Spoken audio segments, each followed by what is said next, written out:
Assalamu alaikum and welcome back. Write a program to find the sum of two numbers using printf and scanf statement. First practical है 10वीं class की computer science का। आज की इस video में मैं आपको बताऊंगा कि ये प्रैक्टिकल आपने अपनी नोटबुक में कैसे लिखना है, अगर एग्जाम में आ जाता है क्वेश्चन तो आपने कैसे अटेम्प्ट करना है। My name is Mohammad Babar. Are you first time in my YouTube channel? तो मैं आपको बोलूँगा इसको सब्सक्राइब कर दें, लाइक और शेयर कर दें ताकि नेक्स्ट प्रैक्टिकल की वीडियो आपको टाइम पर मिल पाए। तो स्टूडेंट यहाँ पे नोट करें, the sum of two numbers using printf function and scanf function statement. यहाँ पे आपको ये जानना ज़रूरी है कि जो printf फंक्शन है, प्रिंट फॉर्मेटेड का मुखफ़फ़ है, और scanf जो है ये स्कैन फॉर्मेट का मुखफ़फ़ है। printf फंक्शन स्क्रीन पर डिस्प्ले करवाने के लिए इस्तेमाल होता है, और scanf फंक्शन जो है जो भी यूज़र इनपुट देता है उसको रीड करके मेमोरी लोकेशन में रखवाने के लिए इस्तेमाल होता है। उसके बाद आपको ये समझना है कि हम लोग कैसे दो नंबर्स को ऐड करते हैं। Very very important concept student. तो दो नंबर्स को ऐड करते हैं हम लोग। मान लें हमारे पास एक 5 नंबर है और एक 10 नंबर है, तो इनको हम ऐड कर रहे हैं, और ऐड करके जो रिज़ल्ट आता है इन दोनों नंबर्स का वो होता है 15। हम लोग ऐसे इनको ऐड करते हैं, 5 + 10 = 15।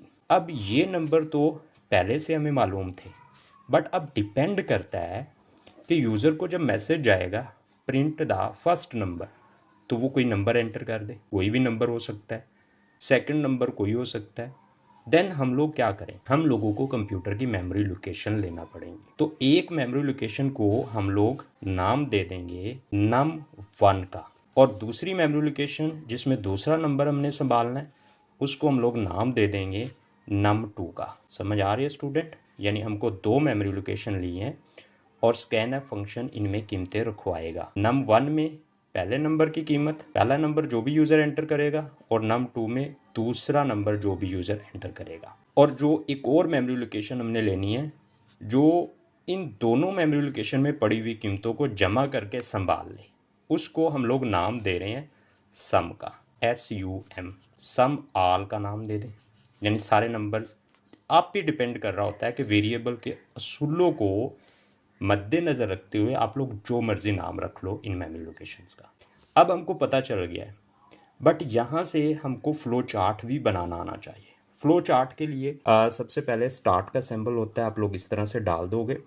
उसके बाद देखें, यूज़र को दो नंबर इनपुट करने हैं, तो हम लोग इनपुट का सिंबल इस्तेमाल करेंगे, इनपुट num1, इनपुट num2। जब दोनों वेरिएबल की कीमतें इनपुट कर देगा यूज़र, उसके बाद जो हम लोग सिस्टम डिज़ाइन करने जा रहे हैं उसमें कीमतों ने जमा होना है। तो हमने क्या किया, सम आल मेमोरी लोकेशन में num1 मेमोरी लोकेशन में और प्लस num2 मेमोरी लोकेशन में जो भी कीमतें पड़ी हुई हैं, num1 में num2 में, इन दोनों में पड़ी हुई कीमतों को जमा करके सम में रखा जाएगा। और फिर हम लोग प्रिंट एफ फंक्शन की मदद से सम आल में जो कीमत पड़ी है उसको प्रिंट करवा देंगे और स्टॉप हो जाएगा प्रोग्राम। आई होप आप लोग फ्लो चार्ट भी समझ पाए हो। अब हम लोग कोडिंग की तरफ जाते हैं। तो आपको एक माइंड में बात रखनी है, सबसे पहले सी लैंग्वेज का जो स्ट्रक्चर होता है ना, उसमें हेडर सेक्शन होता है। हेडर सेक्शन में हम लोग वो वाली लाइब्रेरी इंक्लूड करते हैं जो पहले से डिफाइन कर दी गई हैं, जिनका कोड, जिनमें लिखा गया कोड हमें दोबारा लिखने की ज़रूरत नहीं है, जस्ट हम लोग इनके बिल्ट इन फंक्शन कॉल करेंगे। और ये दोनों लाइब्रेरी stdio.h, console.io.h यानी con.io.h, इनमें जो इनपुट आउटपुट फंक्शन है उनको डिफाइन करा गया है। और यहाँ पे इनपुट आउटपुट फंक्शन कौन सा है, स्कैन फॉर्मेट इनपुट फंक्शन है और प्रिंट फॉर्मेट आउटपुट फंक्शन है। ठीक है, इन दोनों को हम लोग अपने प्रोग्राम में इस्तेमाल करने जा रहे हैं, इसलिए हमने इन लाइब्रेरी को हेडर सेक्शन में इंक्लूड कर लिया है अपने प्रोग्राम के। उसके बाद होता है मेन फंक्शन। ये मेन फंक्शन है, अब मेन फंक्शन में स्टूडेंट यहाँ पे देखें इंट लिखा हुआ है, यानी इस फंक्शन की रिटर्न टाइप बताई गई है। अगर आप लोग फंक्शन से कुछ भी रिटर्न नहीं ले रहे तो आप लोग इसको वाइड कर रख सकते हो, वाइड। ठीक होगी बात। अगर इसको इग्नोर भी कर दोगे कोई मसला नहीं है, लेकिन ये पैरेंथेसिस आपने ज़रूर डालनी है यहाँ पे। उसके बाद देखें यहाँ पे ये पैरेंथेसिस यानी छोटी ब्रैकेट शुरू हो रही है और ये यहाँ पे क्लोज हो रही है। ये है मेन फंक्शन की बॉडी और यहाँ से अब हमारा कोड जो है ना वो स्टार्ट होना है।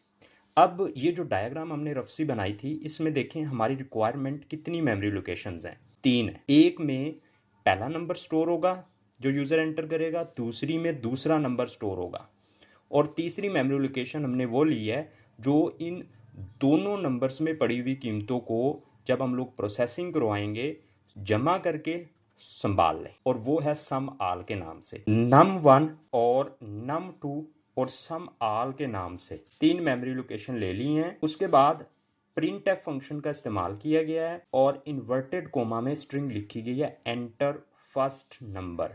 अब इसको लिखने का मकसद क्या है, ताकि यूज़र को स्क्रीन पर डिस्प्ले हो एंटर फर्स्ट नंबर और यूज़र को समझ आ जाए कि मैंने पहला नंबर एंटर करना है।